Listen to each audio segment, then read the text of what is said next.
I'm Evelyn Lee. And I'm Janine Chastain. We're collaborating on curated conversations to explore how the industry is changing. Together, we'll find ways to create new solutions to current challenges while elevating the value of architects. Welcome to Practice Disrupted.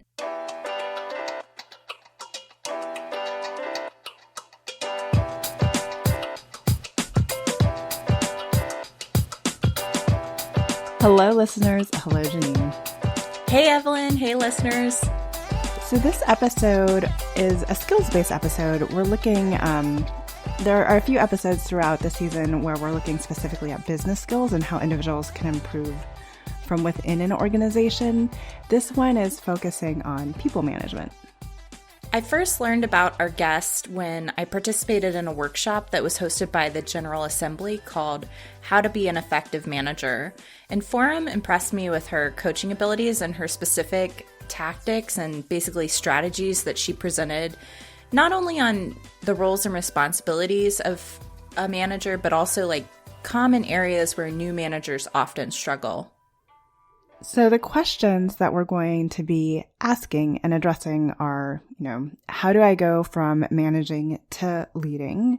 And what is really effective management, especially in the changing climate with a hybrid workplace? And what's unique about Foram's point of view and her coaching is her emphasis on helping new and mid-level managers. And this is often a group who is overlooked and has a lack of support around them, especially when they're moving through their career. There aren't a lot of training options available for mid-level managers in an AEC firm. And so we wanted to invite her on because she's actually talking about how to coach, and her business is leveraging technology to make coaching more accessible, scalable, tangible, and results-driven in an effort to support a wider audience of growing leaders. So I'm going to go ahead with her bio. After starting her career in consulting, Foram left everything she knew to co-found an innovative coaching company. She helps her clients accelerate their success by leveraging her consulting background of driving results through data while combining her strengths of empathy and individuality. Foram has been featured in publications like CNBC, the Chicago Tribune, and Inc., where she shares her vision of making coaching accessible to people of all age groups and socioeconomic statuses. Foram is an adjunct faculty member at Northwestern University and has a master's in learning and organizational change with her coaching certification in organizational and leadership coaching from Northwestern University. She is a mother, a wife, and passionate individual who is driven to empower those around her. She recently had another child and joined us right before leaving on maternity leave. And Ama La Vida, her company, is an innovative career, leadership, life, and health coaching company centered around the understanding that you can and should love your life. Ama La Vida uses a proprietary blend of online e-coaching modules with one-on-one virtual sessions with your personally matched coach to help its members create meaningful, measurable change in their lives. Let's cut to the interview. I am the Chief Coaching Officer and co-founder of Ama La Vida. A little bit about me personally before I go into what Ama La Vida is. I was born and raised in India, moved here to the US when I was 9. It was a pretty interesting transition. We didn't know English, and we moved in with my family, cousins we had never met before, and just tried to figure out how to assimilate in the American culture and learn the language and really drastic shift in that. But I mention this because it really carries with me and also how I show up as a coach, but also the trajectory that I've been on, how some of those values get informed within Ama La Vida and the culture that we have. So fast forward, I, started my career in consulting. I was in healthcare consulting and realized that I wanted to do a little bit more, but didn't know what it was. That age-old question, what do I want to do with my life? And I didn't know how to answer that. So the first thing that I did was figure out, how do I grow myself beyond just working? And I found this program at Northwestern called Learning and Organizational Change. And I thought it was fascinating, especially the way that it played into the consulting realm. So I started doing my master's part-time And the first thing that they did in their philosophy was, if you want to be a change leader, you need to be a leader yourself, which means you need to know who you are. Therefore, we're going to give you a leadership coach. And that was my first ever entry and exposure to coaching. And the first hour in, I still remember of my first coaching session, I was like, oh my God, I cannot believe that there's so many things I still don't know about myself. How do I have this many blind spots? How is it that one person was able to just help me figure out or understand that there was a better way to do something? And I've been in so many training sessions before, but this was just drastic and how powerful it was. And so I started getting really intrigued in the coaching realm, and I started to do more research and found out that there was also a coaching program at Northwestern. So I also then started doing my coaching certification in organizational leadership coaching. Fast forward to all of that, I finished my coaching certification and I realized that I wanted to do coaching, not consulting. Very big differences, but also a lot of overlaps. And so when I had that realization of I want to do coaching, I didn't know what that looked like. I just knew that I wanted to practice it somehow. And at that time, when the universe wants to tell you something, they really want to tell you something.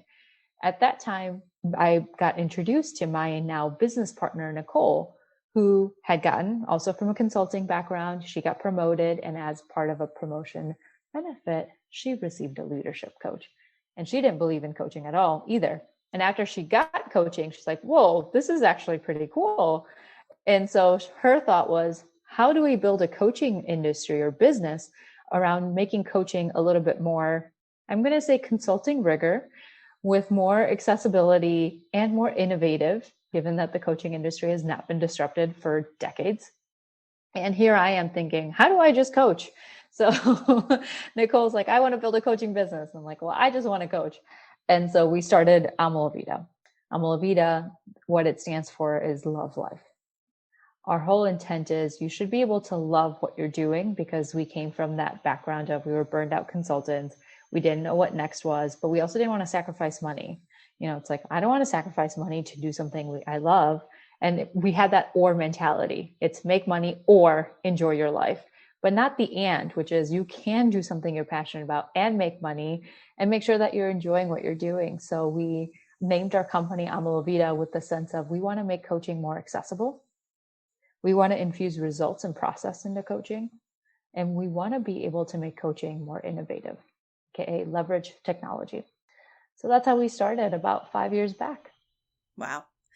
So yeah, and I think you are doing something pretty unique with your coaching practice. It seems pretty unique that you're able to bring on so many different coaches, and you offer different services to different, like you do individual, you also do corporate. You have it feels like you have a team around you that's able to offer a lot of diverse types of coaching for different settings, which is unique to me. Yeah, very astute of you to point that out, Janine. When we kind of stumbled upon this idea of what we call a coach's platform. At first, when we started Amala Vida, we just thought we just wanted to be, the coaching company where the name, the reputation was there. And I'm going to use the analogy of like Costco. I'm obsessed with Costco because I know that if I ever need something doesn't work, I can rely on them to have the high quality. And if it doesn't work out, they have that high customer satisfaction. And so when Nicole and I started Amala Vida, we thought, how do we be a company where if you have a coaching need, you can go there for reliable, certified, high quality coaching, that your goals are going to be met and you're going to be treated with so much care and attention, because ultimately that's what matters. I mean, in coaching, we talk about so many vulnerable things that are personal to us, no matter what it is that you're talking about. And, as we were starting to grow, we just started to realize that there was so much interest in coaches who wanted to be part of this mission and who wanted to be part of a team. And so we opened that up, and because we started looking at the industry, and it's either you're a solopreneur, which means you're a one-stop, you're the business owner, marketing, finance, legal, and the coach, mm-hmm.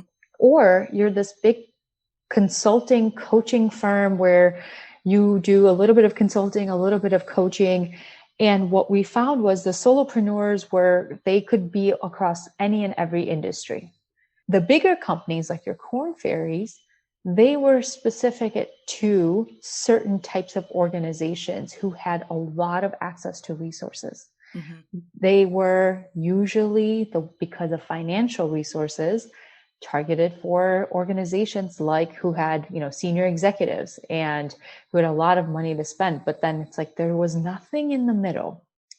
And if you look at, there was a sliver of organizations like ours, where if you did want to have different types of coaches, they were all contractors, but not within the firm.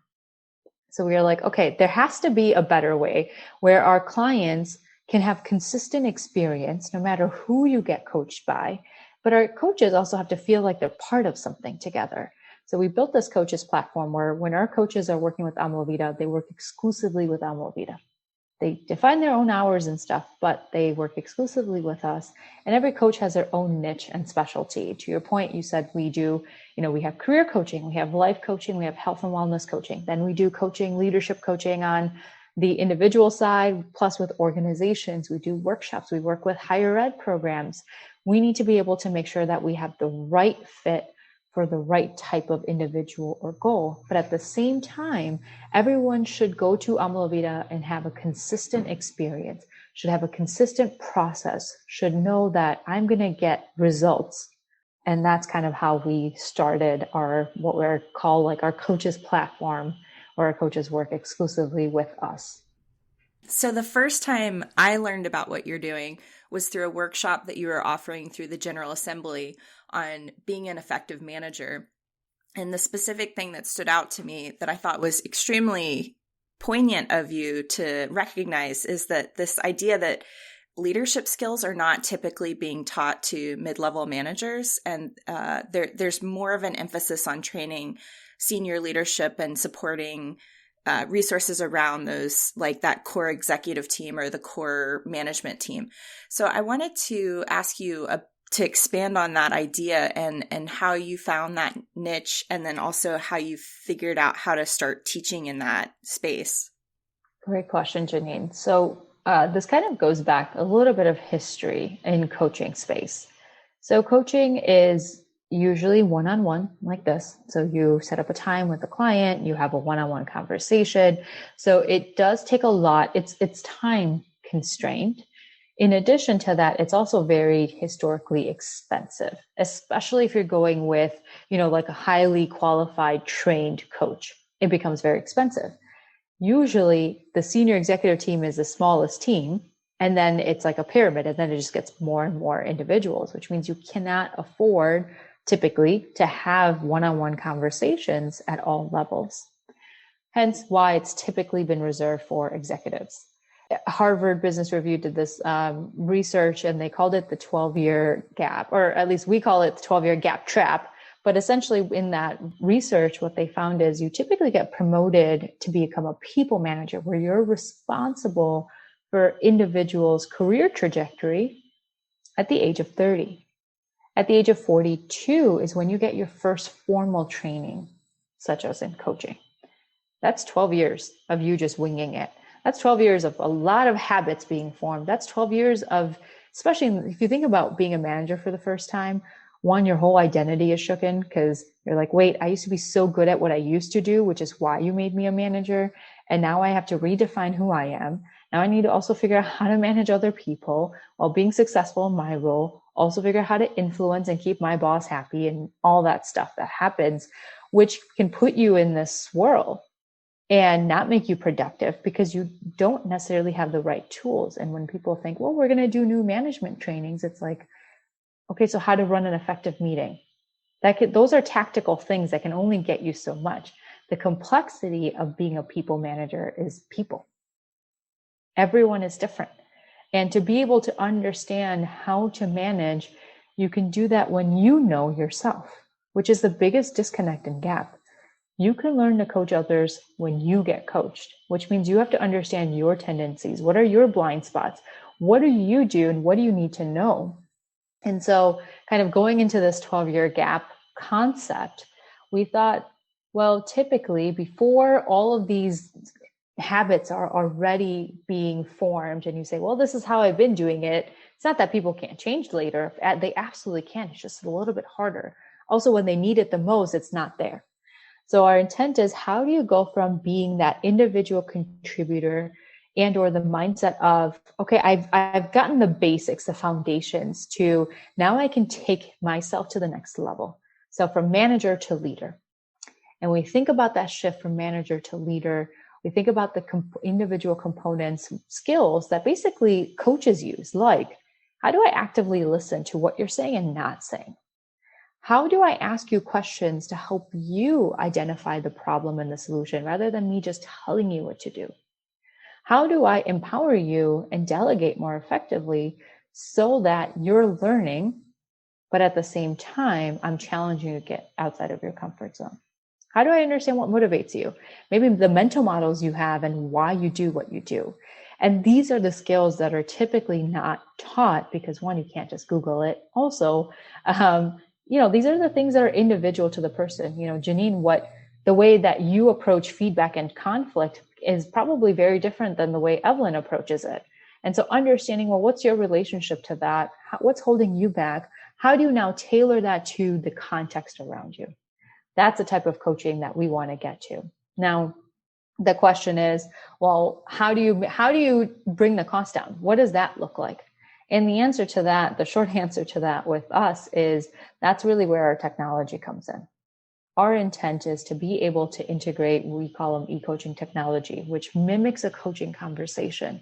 And so our intent is to be able to have you do a lot of the self-guided reflection before you meet with your coach, to give you frameworks before you meet with your coach. When we've identified now that there's about 13 skills or so that we realize that most people at that mid-level management title don't have, like active listening, deep questioning, how to have coaching conversations, understanding mindsets, mental models, etc. What will happen is we assign these modules to you, you go through these frameworks, and now you come up with at least a foundational understanding. You've done a lot of reflection. That information also goes to your coach, so that when you meet with your coach, it's not saying, so Janine, so let me explain to you the basics of feedback. But rather, you would have reflected and said, I find feedback, I realize now from these reflections and learning the framework, that I find feedback really challenging with a peer, especially those who tend to get defensive. And that's when I just shut down. Okay, now Janine, we're going to use an hour of our conversation to dig into that. That's how we can have less coaching conversations, but they're a lot more effective. And now your time for execution is a lot shorter because you've done a lot of the prep work. That's a great point. So really understanding the individual perspective, and rather than coming in and teaching the overall big picture of ideas, is narrowing in on what specific people need. And that's really the gift within coaching, is trying to really tap into individual communication and understanding around specific issues. Exactly. I mean, think about, just take sports coaches. They watch the sports players on the field, and they're constantly looking at, what are you doing well? Where might be the misstep, or what are the patterns that I'm able to observe because I'm not in the boots on the ground. And then the coach effectively has their coaching with individual players, and then they can look at things collectively, but it's always understanding, well, what are you doing well? Where do you need to pivot? And that's what coaching is, and coaching does, is that to be able to understand what's working for you. Where are your blind spots? How can I hold up a mirror for you to be able to learn that and then improve? So you talked a lot about the 12 years, that the 12-year trap, which is an interesting, now I have to go look that up, but I also know that Amala Vita kind of adopted specific wording around that. And you mentioned a few of the skills that mid-level managers you find are often missing, communication being a big one because everybody is different. Are there other skills that mid-level managers tend to need additional support around, or is it truly just so variable from person to person? Yeah, that's a really great question. I think the big thing, if I can take a step back, is understanding from the mid-level perspective, how do I go from managing to leading/coaching? And we adapted, we have a model called RISE. which is what we use to, to say, this is when you should manage, and we define what management is. That's when you're tactically telling someone what to do, or you're teaching somebody what to do. Whereas coaching, the philosophy of coaching or leading is, I'm not going to give you a fish. I'm going to show you how to get a fish, right? Because that way you're self-sustaining. That way you can be an owner of your problem and the solution, and there's no dependency on me. That's how you elevate yourself. And so the first thing that we notice that becomes a really big aha moment, especially for mid-level managers, is when do I need to manage and when do I need to coach? And that's where we use the acronym RISE. There's a right or wrong answer. You should manage, meaning you're not going to coach someone and say, what do you think? And then say, wrong. Right? Especially because the one that frustrates the other person. Mm-hmm. If there's a right or wrong, coaching means that sometimes there isn't. There's so many paths that you can go. So you want to manage or tell them when there's a right or wrong. No need to coach there. The I in RISE stands for inexperienced. Coaching philosophy says you have to have basic knowledge and understanding. I can't ask somebody who is new to the organization to say, well, what do you think about how we should approach this website design when they have zero background? That's the time to teach.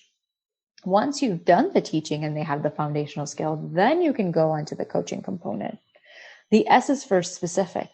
Is there a specific strategy or situation? This is typically true, especially when you have big initiatives or you're in a compliant industry where it's like, this is what has to happen. The how it happens maybe can be the coaching conversation, but sometimes you do need to specify this is what we're working towards. And the E is for essential. If something is urgent, you don't have time to coach. You're not going to coach someone outside of a burning building and say, well, how do you think we should exit? You're going to say, get out, and then you'll have the coaching debrief after. And so what we find is when you're a new time manager, which, when you're a first time manager, because you're just learning the basics, what you have appetite for are things like, how do I run an effective meeting? What do I do in my one-on-ones?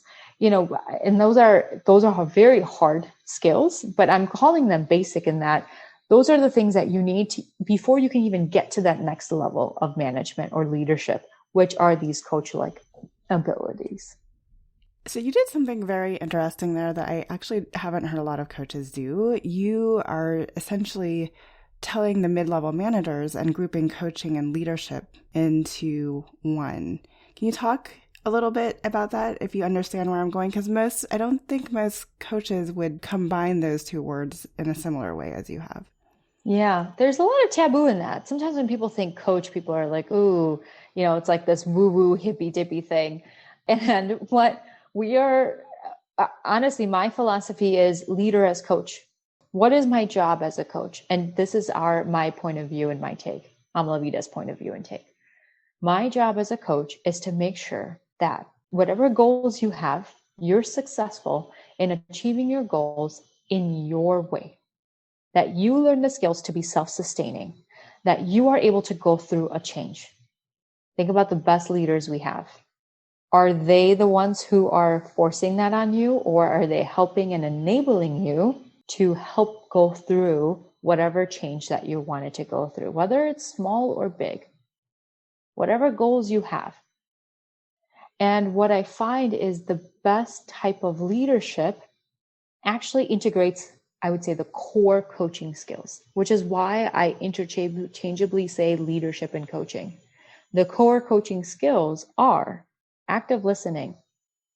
Are you listening to what someone is saying and not saying? Or are you just taking things from surface level? What someone is, it's like, oh, yeah, okay, great. I'm glad you agree. Oh, Janine, you said you were stressed out. Well, that sucks. Rather, listening to, oh, Evelyn, wow, you have 2 kids at home. That must be really hard, and managing all this other stuff. How are you handling it? Now I'm pulling more out. The next component to that is questioning. The best questions are those that get you to think.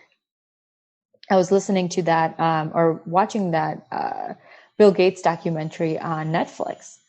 And one of the things that, people were saying is that the thing that he doesn't have to be a subject matter expert. You don't have to be a subject matter expert to be a good leader or coach. What Bill Gates does really well. He asks good questions which make you pause and say, maybe there's a different way to think about it. AKA, maybe there's a different problem I need to solve. And the hardest thing is to figure out, what problem statement am I solving for? Albert Einstein said, give me 60 minutes and I'm going to spend 55 of them on the problem first, because the solution is easy. And that's what a coach does. And that's where I think where good, effective leadership is. How do you teach people? Because I would say we have a lot of stubborn people in the industry. I don't know if it's specific to the industry. It's just the industry I know, right? That like, it's my way or the highway. This is the way we've always done things. And that's usually coming down from leadership, let alone like being hammered into you like from day one as an intern. Like how do you make those individuals more pliable or open to listening to what you have to say? Well, here's the thing. Unless you're coaching ready and you want to change, I can't force you to change. So that's step number one. I think the other thing is being able to experiment and trying, because we have, and this is with anything, we resist change constantly. I mean, my whole master's was in change management, which is there's a reason why there's a master's behind it, is because it's so hard for us to change. And the reason why it's hard for us to change is because it's helped us get through what we have so far. So therefore we can justify, well, why would I change if things have been working so far? I'm okay with this. I don't know what it's going to look like if I do change. So why would I then even take that risk? So when someone says, or is like, well, this is the way it's been, do it as I am telling you. The first thing is being open to knowing, are you okay to experiment? If you think of something as an experimentation, you're a lot more likely to say, okay, I'm willing to try. The other part is you don't need to do drastic things. It's small things at a time. Think about something that has very low consequences or is maybe a low profile task or project or initiative that you can do controlled experiments with. Now, the next part of that would be asking yourself, am I proposing things because it's a process or is it a preference? Meaning, is it my preference or is this actually a process? A process that's going to change the outcome of the deliverable, a process that a client would like, a process that helps us with efficiency? Or is it because I just like to look at things in a 12 font, Times New Roman with certain colors, so therefore this is what I'm dictating? So first, recognize preference versus process. Once you do, then experiment. Maybe I'm going to take that low-hanging fruit, the thing that doesn't have as much consequences, right? And just give a very broad, here's what the end goal looks like. This is what the vision is. You figure out how it's going to be. And just see what happens. I can't tell you how many times I have this conversation in coaching conversations. And every time the client ends the call, he's like, oh gosh, I don't know about this. This seems scary, but that's part of the accountability. And it's like, well, I want you to try it and just pick one thing. And I want you to commit to me that you're going to do it one time this week. And they do. And they either verify their assumptions or they break their assumptions. And that's step number one to learning and change. You don't know until you try. And what typically happens is the client will come back and she or he will say, okay, not the way I would have liked it, but I actually learned something in how they're thinking. I learned that maybe they aren't thinking strategically as I am, or they had a much better way than I did. And that makes my life easier now, because I can trust that they can have more and more added responsibility. I think that hits into one of the things I brought up during your workshop. I asked you about micromanagers. There were a lot of really great things, by the way, in your workshop. And this is just one of the ideas that we discussed. But it is a frequent thing in our industry. There are chronic micromanagers or people who have to work for chronic micromanagers. So I'm wondering, similar to where you were heading in that last question, if there are any words of advice you could share about how to either step out of those issues or learn to deal with someone who has those issues better? Well, the first thing I would want to know is what the reason why someone micromanages, well, several reasons, is understanding why that is. So for example, I get into micromanagement mode when I feel like I don't have the communication I need. Somebody else might get into the micromanagement mode when they feel like they are not able to have that control that they're looking for. AKA, well, what does control look like for you? What do you need from me to be able to step out of it? So to go down to the root cause, the first step is to define what does micromanagement mean to you as an individual. If I'm working with 3 different direct reports, I have Sally, I have Tom, and I have Desiree. With Sally, Tom, and Desiree, I check in with them 2 times a day, one time in the morning, one time in the afternoon. And I say, hey, Sally, how's it going? What do you need from me? Hey, Tom, how's it going? What do you need from me? Desiree, how's it going? What do you need from me? And I do that again in the afternoon. And now Sally is saying to me, or Sally's thinking, I don't understand why Foram is always checking in on me. What Tom might be thinking is, why is Foram, why is she never there? She only checks in with me 2 times a day. And what Desiree's thinking is, this is great. This is exactly what I need. And here's what I'm thinking. I'm such a good manager. I'm always available to my direct reports. My actions are the same. I follow up with every single one of them 2 times. I have 4 different reactions. My reaction is different, maybe most aligned with Desiree. Tom and Sally hate my guts in that one thinks I'm not there enough and the other one thinks I'm micromanaging. It's because we have different definitions of what support looks like. So step number 1 is define it. So we get so caught up in using words and don't realize that the words have different meanings to us. So define what the action or the behavior is. What Sally might say to me is, Foram, when you come to check in with me 2 times a day, it feels like to me that you don't trust what I'm working on. What do you need from me in order for you to know what I'm working on at all times? Now there's a conversation, potentially an uncomfortable one, but those are the conversations we need to have in the workplace. I think that's really poignant. It is.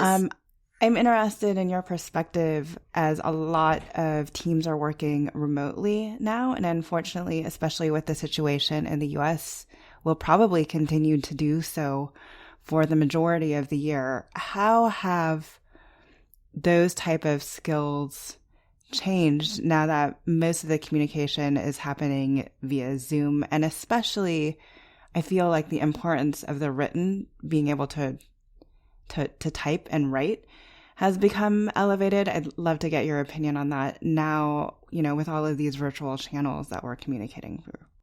Yeah, I think the big one is being able to understand communication preferences for your teams, especially as a manager, and then to do that as a team.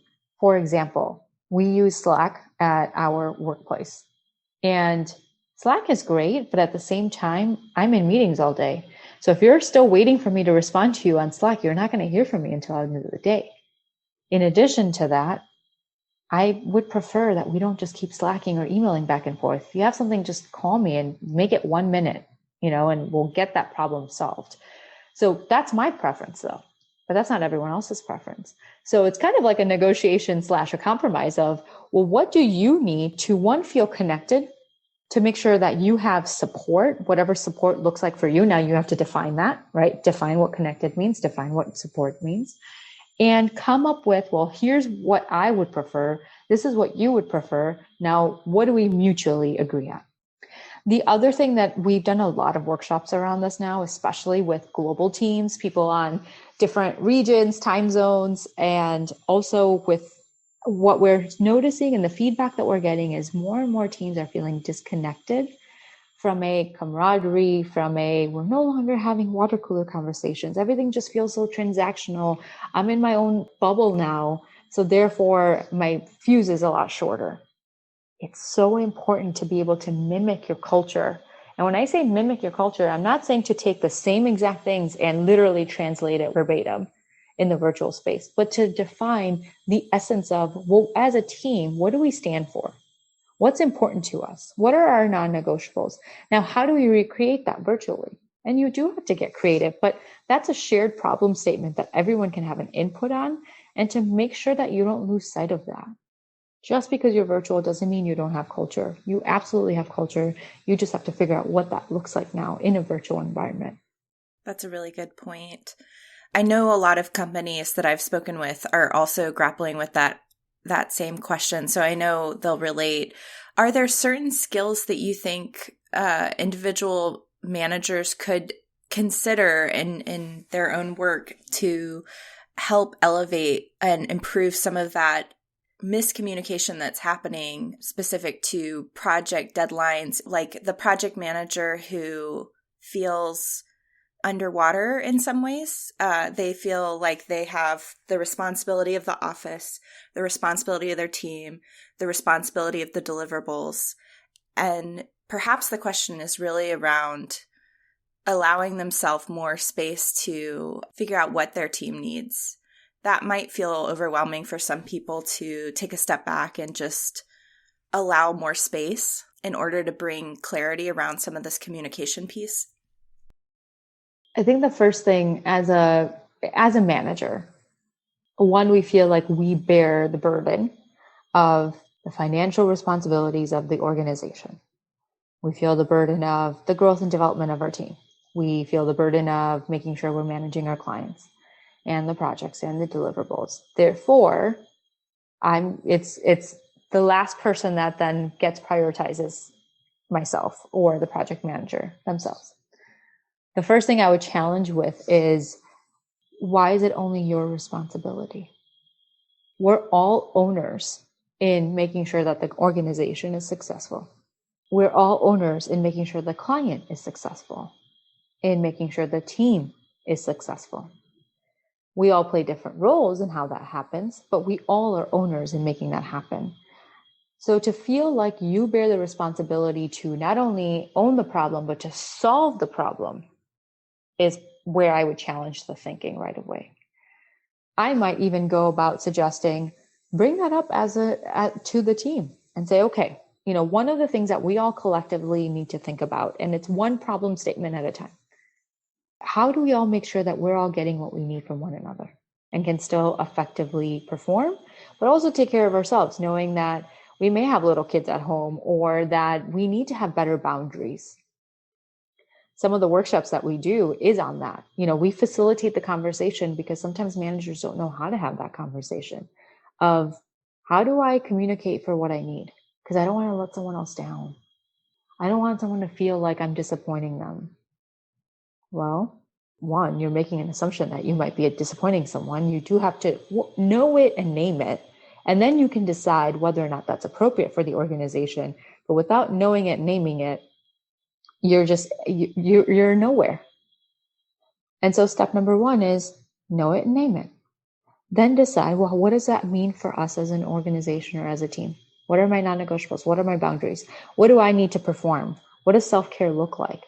How can I set the expectations that, hey, because I have kids, lunchtime, I have to physically step away, which means what you will notice is I will not be available from 12 to 1, let's say.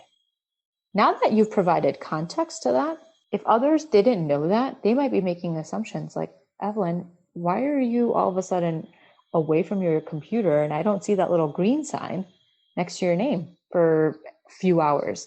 Are you not working? What's happening? Are you disconnected? Are you disengaged? And people start to make assumptions. When we make assumptions, we make even more assumptions. And they become so magnified that you're so far off from the truth. So the intent is to over communicate and let people know what it is that you're doing, when you're doing it, and to be part of something together, to share and solve problems together. Ultimately, the manager is going to have the final say. But now people feel like they also share the responsibility.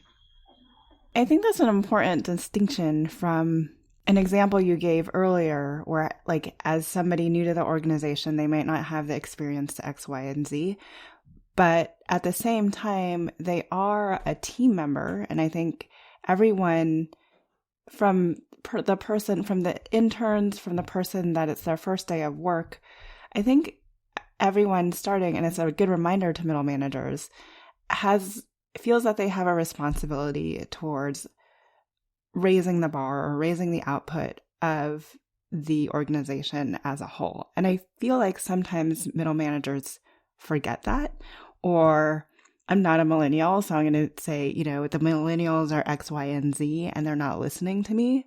But I think it's a good reminder that everyone kind of wants to participate. I would even go as so far as to say the millennials really want to participate. So give them a reason to show up every day. Exactly. People want ownership. People want ownership to feel like something is theirs, no matter what that is. It could be just go back to your school days, like in middle school, when you owned something or you felt like this was your sole responsibility. It didn't matter what it was, but then you took so much pride in it because it had your name stamped on it and you did it. And there was that sense of pride. And that's what people feel when they feel a shared ownership. And I think what is really important to what you're saying, too, is you've essentially given a case study of how to give people that ownership. I think most individuals in architecture hear that, or most middle managers, and they say, well, they don't have any financial responsibility. Like they aren't a part of this. So thank you for kind of sharing that case example. That's what really stood out to me in your workshop was watching you model how to give feedback, and you've done it already twice in 2 examples on this quick recording. I wanted to give you a chance, if there's anything that you want to share about some of the work that your company's doing or ways that people could sit in on a workshop you're offering, please let us know, because I think that they would find value in that. Yeah, no, thank you. Thank you for sharing that feedback as well. I think the kind of going to address that point, we get so caught up in frameworks and concepts that it's hard to say, okay, but tactically, what does that mean? Tactically, what does that mean? And that tactic is step number 1 in having a foundation. The next part is, what does it mean for me? That's where the coaching comes in. What does this mean for me? Something that works for me doesn't mean it's going to work for you. So you have to personalize it in your context and what you already have working with you. In terms of, kind of what does that look like now as you're listening to this? If I am interested in exploring coaching in any way, the first step is to get curious. Figure out whether or not you're coaching ready. That's my first task.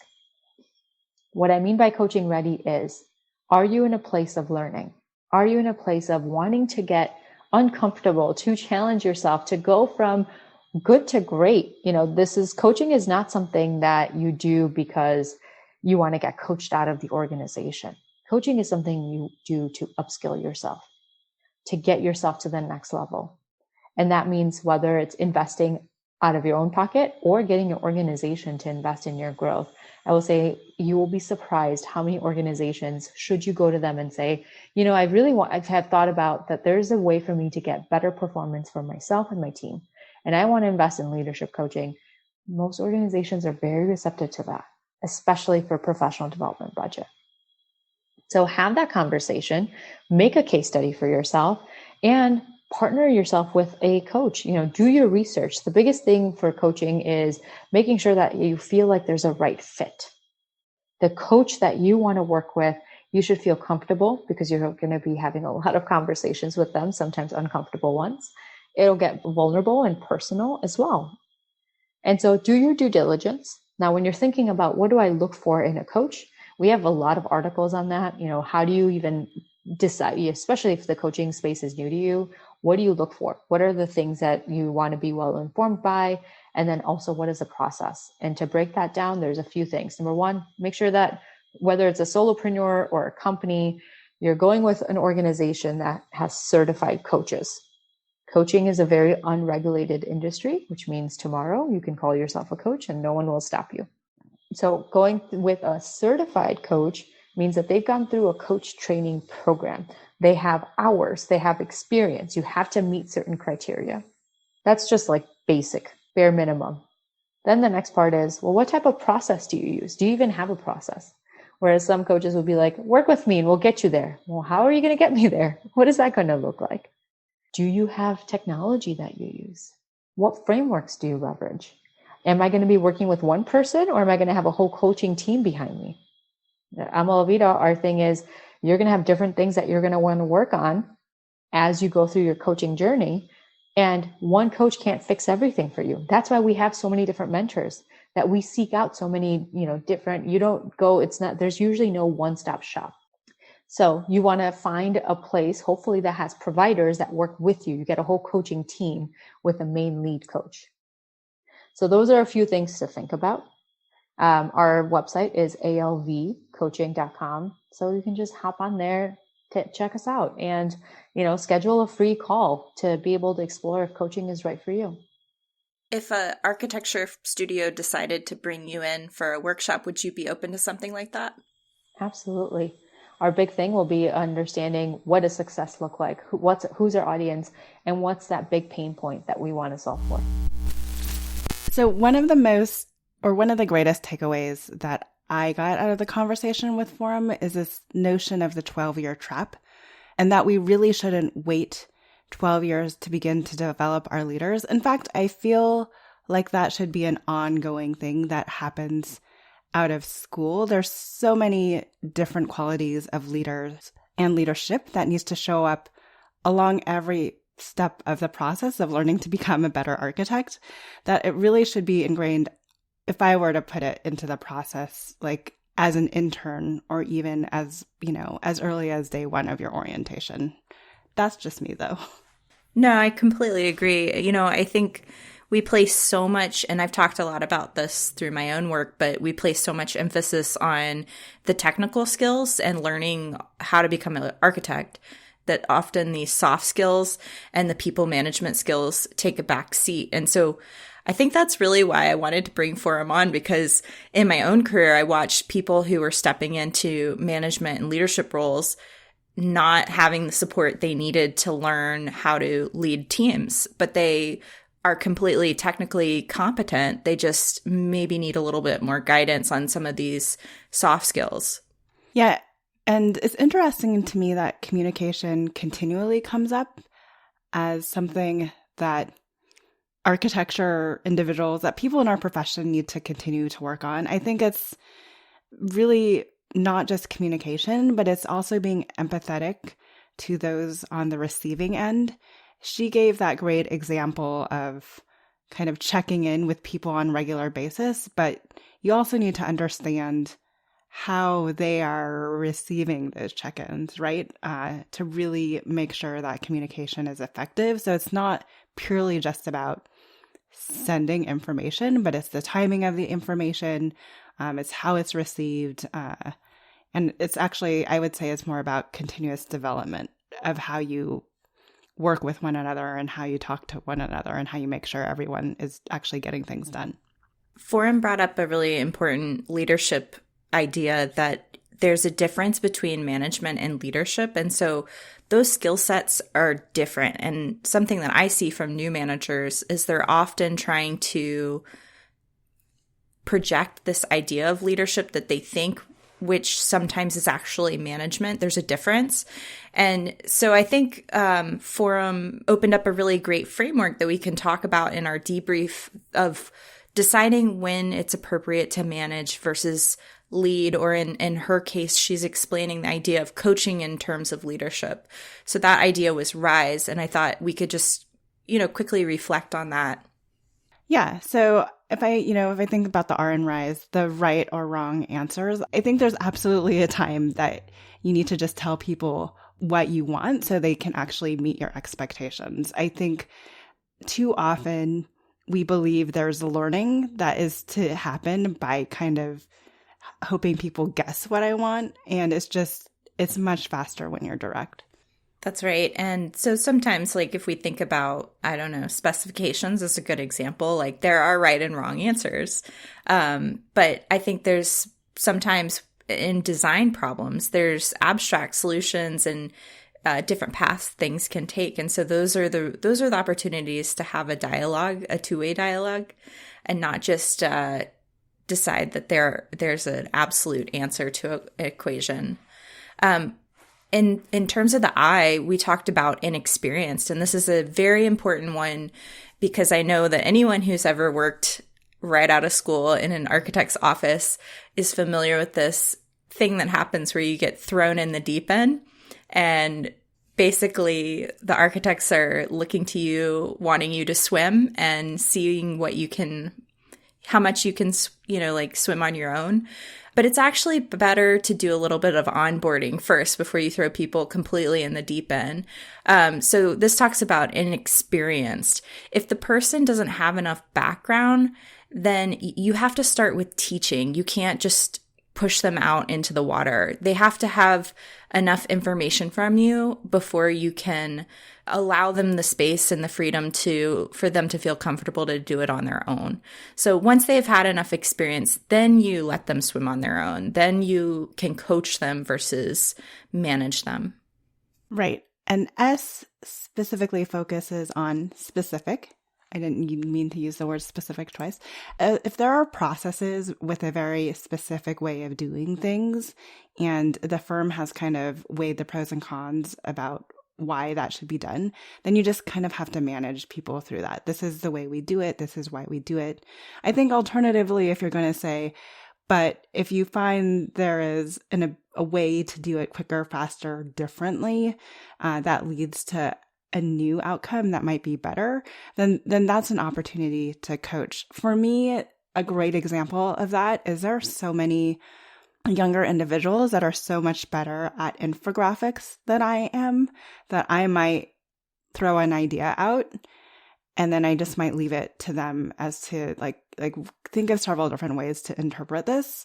So it's more of a coaching opportunity rather than kind of a managing opportunity. And the last part of RISE, E, is essential. And so if something's urgent and you don't have time to coach, then you're, of course, going to manage first. And Foram gave the example of if the building's on fire, you're not going to coach them on how to get out of the building. You're just going to say, get out of the building. And so then you want to make sure, and I think this is where sometimes architects miss an opportunity, it's after the emergency is over that you actually go into a coaching conversation. And so having that debrief is very important. And I think when you don't have it, that's where there's a huge missed opportunity in a really great relationship between a manager and a staff team member.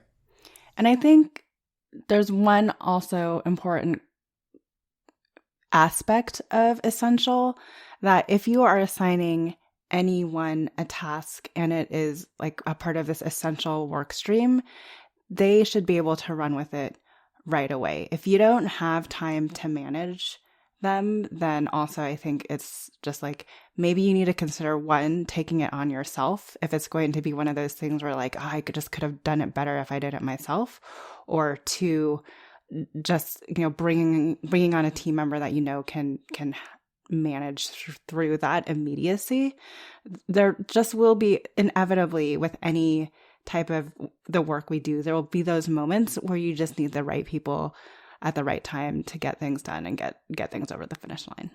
And that gets into a whole staffing conversation, which is not putting people who are not experienced at the right levels on the tasks that you need urgently. Yes. But so this whole conversation got me thinking about micromanagement, which I asked Foram about in the interview, and I actually asked her about it in the workshop also. But her feedback to me on this topic really reframed my own assumptions about micromanagement. I've felt micromanaged at different points in my career, and it was interesting because I always thought micromanagement was purely an issue of control. And being architects, we all have control issues. But what she really helped me see is that it's an issue of communication preference also. So, we have different needs around control and communication.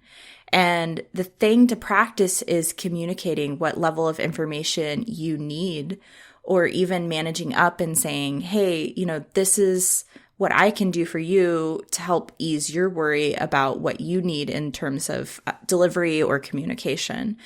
it sent me on this whole rabbit hole, Evelyn, and I ended up finding a great podcast on micromanaging. If anyone's interested in that topic further, I'll link it in the show notes, but it just talks about some research that Harvard Business Review did around micromanaging.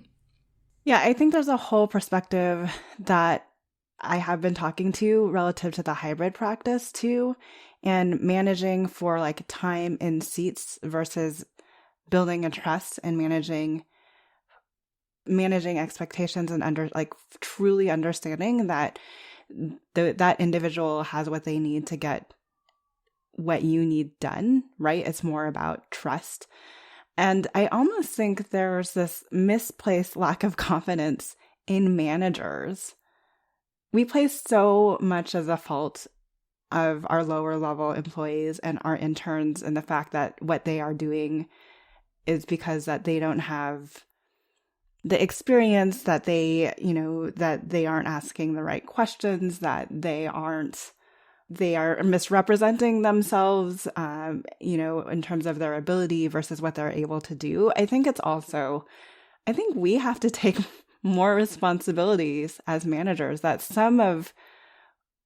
that how they're performing and that we actually might be enabling them to perform at a lower level because of how we are or are not setting up those individuals for success.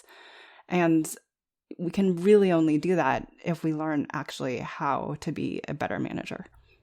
And I want to come back to this idea around managers who feel underwater. And I know it's not just mid-level managers, it's across the board. Owners even feel stressed out, and that stress gets transferred down to different team members. But particularly on the mid-level manager role, they are trying to learn and they're trying to rise and step into this leadership potential. And there's a process that mid-level managers need to go through, which is learning how to communicate for what they need. And it's really about practicing it. And I find that coaching is a way to build that skill because it allows you the space you need to question your own assumptions, look for the gaps within your own skill set, and try new ideas out in a supported way. From my own coaching experience, what I've found is that you get more and more comfortable with change and looking for variation in your own assumptions and the way things could be. And the more you practice trying things differently than you would intuitively think to do, you learn that there's a lot of different ways to solve the same problem. Yeah. And then the final thing that I want to point out related to Ama La Vida, and I think this is true of any coaching, mentor, leadership, growing your own abilities is going to be very hard. And they've acknowledged this. One size doesn't fit all, right? They have kind of a stable of coaches to help you with a variety of different aspects in your life. I just had an interesting back and forth conversation on, actually, this has happened several times in just the social groups that I'm in, about like individuals wanting to find mentors or coaches. And I think there's an acknowledgement that as you move through time, you're going to need different type of mentors and different type of coaches. So acknowledge that. The coach that you need right out of school and the mentor you need right out of school is still going to look very different, even just a few years into the profession. And that's okay. But as you grow, I think the people and that you need to hold you up will continue to change and evolve as well. And on that note, thank you for listening and tune in next week. Thanks for joining us on Practice Disrupted, a podcast by Practice of Architecture. Visit us at practiceofarchitecture.com to find out more about future episodes and the changing nature of practice. We have several ways you can get involved with our growing community. Find us on social media at Practice of Arc. You can also become a member of the POA Lab or join us on Patreon.